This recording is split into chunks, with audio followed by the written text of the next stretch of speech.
صفة واحدة هتلاقيها مشتركة بين الناجحين في كل المجالات: الرياضي والعالم والقائد ورجل الأعمال والخادم.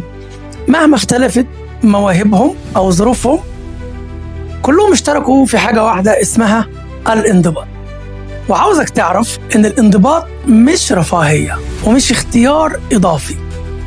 الانضباط هو الثمن اللي بيدفعه كل واحد عاوز يحقق حلم ويبني شخصية ويعيش حياة لها قيمة. من غير انضباط الموهبة بتضيع والذكاء بيتعطل والأحلام تفضل مجرد أحلام.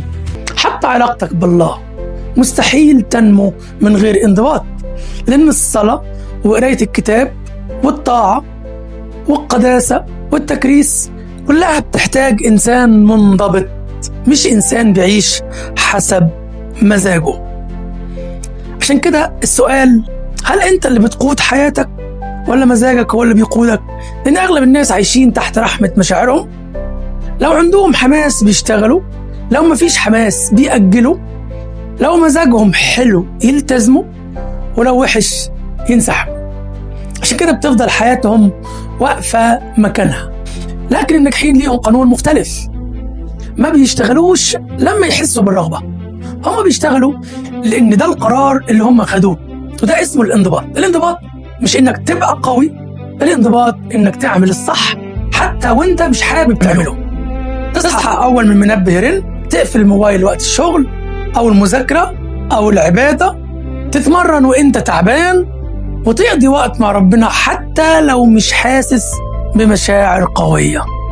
بص لأي شخص ناجح، مش هتلاقيه كان متحمس كل يوم، هتلاقيه كان ملتزم كل يوم، وهو ده الفرق. طيب ازاي نبني الانضباط؟ 1. حدد هدف واضح. اللي مش عارف هو رايح فين، أي طريق هيعجبه. الهدف هو اللي يخليك تكمل لما تفكر توقف. 2. ابدأ صغير، 10 دقايق كل يوم أحسن من ساعتين مرة كل أسبوع. يعني لو عايز تقرأ كتاب، اقرأ كل يوم 10 دقايق بانتظام، أحسن من إنك تقرأ ساعتين مرة في الأسبوع وتوقف على كده. 3. ابعد المشتتات، ودي كتير، زي الموبايل، الإشعارات، السوشيال ميديا، دول أكبر حرامية للوقت والتركيز. 4. ما تستناش الحماس بيزورك، لكن الانضباط هو اللي بيفضل معاك. والكتاب المقدس بيقول: كل من يجاهد يضبط نفسه في كل شيء. القوة الحقيقية مش إنك تسيطر على الناس، القوة الحقيقية إنك تعرف تسيطر على نفسك. وافتكر، كل مرة بتقاوم فيها الكسل أنت بتبني شخصية أقوى. كل مرة بتأجل أنت بتقوي عادة التأجيل. السؤال مش إيه اللي نفسك تعمله، السؤال هو إيه اللي لازم تعمله وهتبدأه دلوقتي. ابدأ بخطوة صغيرة واستمر، ومع الأيام هتكتشف إن الانضباط ما كانش سجن، لكن كان المفتاح اللي فتح لك الباب للحياة اللي كنت بتحلم بيها. هات ورقة واكتب الحاجات اللي انت عاوز تعملها في الأيام اللي جاية، وعاوز تعملها ليه، وما تستناش الرغبة ولا الحماس.